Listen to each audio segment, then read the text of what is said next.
Hello，各位開拓者們，大家好，我是單推克拉拉的小熊。很快的一年又要結束了，同時整個 3.0 大版本也即將畫下句點。因為星期日即將在 3.8 版本的第3期卡池復刻，最近也陸續有一些玩家問我，究竟該不該幫克拉拉補星期日？所以今天我就做了這部影片，在我還力所能及的範圍內來勸退你們。不是，我的意思是來閒聊一下。首先，關於星期日對克拉拉來說跟其他拉條拐不同的點，可以分別的去看我之前做過的在講星期日跟花火以及星期日跟記憶組的影片，這兩部影片都有非常完整詳細的說明。就我自己來說，一直都沒有特別喜歡帶星期日。如果你是一個希望能夠用克拉拉通關混沌虛構末日3路的玩家，目前最基本的組合就是一魂體寶跟一魂的知更鳥。坦白說，目前克拉拉的隊友就是我影片裡面帶的，沒什麼可以下位替代的空間，最低門檻的就是體鳥組合了。至於光追的部分，體寶我自己還是最習慣帶專武，但如果預算有限，55也很好用。畢竟克拉拉在傳世人套的情況下，速度会低於90，體寶用55的話，可以讓克拉拉在知更鳥的大招內多打一次戰績。知更鳥的話，最適合的是軟莓光追，現在可以直接買大月卡用道具換。但如果你不想在這地方花錢，就有什麼帶什麼。知更鳥帶什麼光追的影響不會很大，如果覺得大招開不出來，也可以用人氣。生存位的部分最適合的就是藤荒，遊戲也有免費送一隻。不過之前的影片也有提過，對克拉拉而言，藤荒的二魂是非常大的質變，有了二魂的藤荒對他來說是截然不同的角色。還記得主播我在大概 2.0 後半到 3.0 大版本前半，不斷的推克拉拉光追无處可逃玩3拐1，那時候我也做了超多影片要講這個，而背後最主要的原因就是在當時那段期間，遊戲中沒有一個真正適合克拉拉的生存位。你說霍霍殺精甚至是靈殺，他們固然可以做到最基本的保你不死，但是像在打虛構或末日這種非常需要跟環境天氣互動的環境，但他們就真的沒什麼用。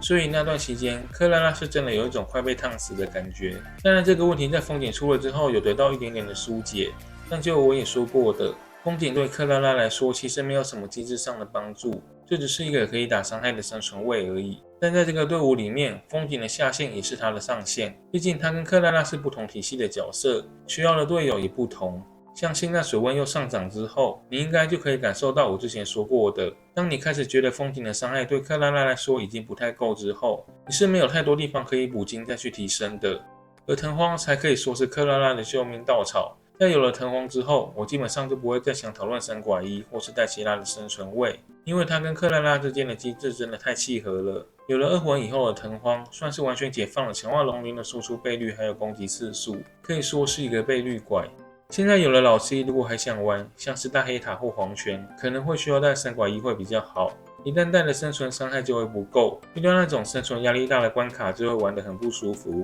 但你可以發現 3.6 剛好是一個黃金交叉點。老實說，在此之前，克拉拉遇到的也是幾乎一樣的問題，但是 3.6 補上了藤荒之後，剛好填上了他最需要的這塊拼圖。藤荒不只可以讓他在生存部分完全不用擔心，還大大的增加了他的主動出傷能力。龍鱗輸出的倍率也很穩定，有了龍鱗的高頻率跟高倍率攻擊之後，克拉拉過去遇到了戰績倍率虧損的問題就被稀釋了非常多。最近我也更新了很多影片給你們看，當前版本克拉拉配對的完全體，就是帶上一魂體寶、二魂藤荒以及二魂熄蓮。最可以拿來做參考的，應該就是看我最近打的這版本的異象仲裁的騎士。因為克拉拉本身有着超高的減傷，也有心儀炮火的能力，搭配藤荒，全隊的盾基本上是不可能會爆掉。然後輸出的部分靠着高速封號熄蓮頻繁的拉龍鱗，我自己都覺得我打出來的軸像是藝術品。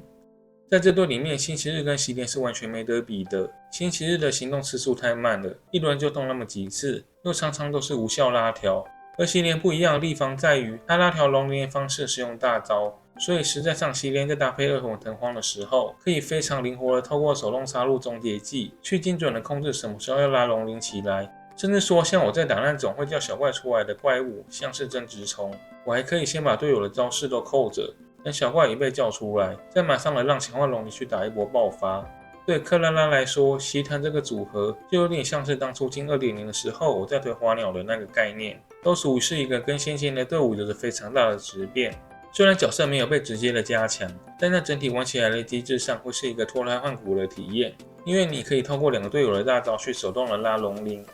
當然我知道造價很高，不是每個人都抽得起，我只是要跟你說，如果你是預算比較有限的玩家，那最基本款就是一體一鳥，只是這個鳥在當前版本比較會遇到的問題就是能量的循環，這也是我後來不斷的想把它優化掉的原因。而如果你想再往上抽上去，就是參考我現在玩的這個隊伍，反正不管怎麼帶，真的不會有去考慮星期日的想法。問題不是說星期日0+1就可以玩，但西連跟藤荒都還要2+1。當然，大部分的玩家可能都是无氪或月卡黨，在要同時規劃好幾個隊伍的情況下，很難去替單一個隊伍投資這麼多。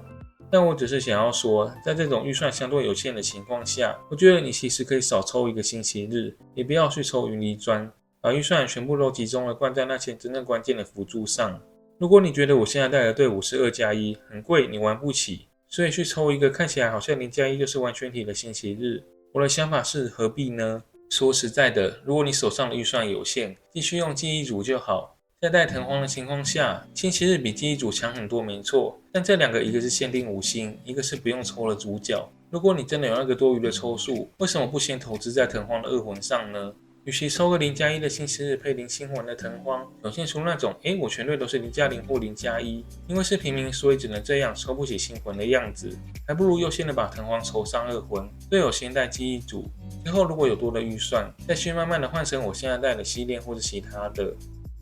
既然隊伍有藤荒，那隊友改成星期日不會更好嗎？我覺得這是一個很多人都先入為主的刻板印象。如果你玩的是阿格萊亞或景元這種本身就有召喚物的，那本來就是要用星期日，讓他一次的把全部的召喚物都拉上來。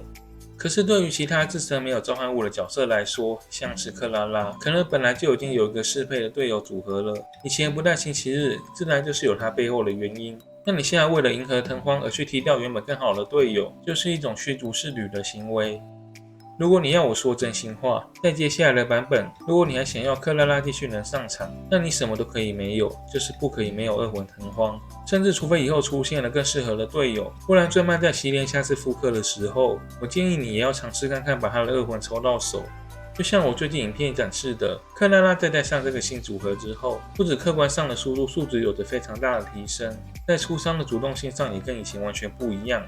但如果你沒有跟上這個新隊伍，還在繼續玩以前的星期日花或這個鳥這類型的，我是覺得可能再過沒幾個月就什麼都打不過了。如果接下來你想繼續用克拉拉打高難，那就是跟着我抽二魂的藤荒，然後朝着這個方向練，沒有放星期日的空間了。畢竟克拉拉一直是一個開服的時候就有的常駐角色，甚至還是當時的強度下水道，動能避之唯恐不及，刷到就重開的那種等級。你用他這個 1.0 的角色，再帶着幾個 2.0 的隊友，要能夠打贏接下來的 4.0 版本，這個要求就真的有點過分了啦。克拉拉畢竟是老角色，而且還是那種自己的星魂幾乎都沒有提升，不管是機制還是數值都是快3年前的那種。我覺得他現在能打出來的成績，也對得起這個隊伍的造價了。可能像我現在小號也是帶了10個金左右，可是你要想，就算你玩的是記憶戰艦，全隊4個角色每個人都0+1，光是這樣也已經8個金了。當然記憶隊在強度上目前可以說是統治了整個遊戲，可是這是現在，而克拉拉是已經登場超過2年半的角色，只要想想就會知道，現在克拉拉只需要接近10個金，就能夠不看弱點的打通遊戲內除了王旗以外的全部關卡，這真的不過分了。只是如果你是那種抽得起2喜2龍的玩家，但必須把西連留給其他隊伍，那我還是建議你考慮把抽數存起來，去觀望 4.0 以後有沒有其他更適合的選擇會比較好，或是說多存一點，考慮一下滿魂藤荒。好啦，那今年的最後一部攻略影片到這邊就結束咯，謝謝看到這邊的你，我是克拉拉兄，拜拜。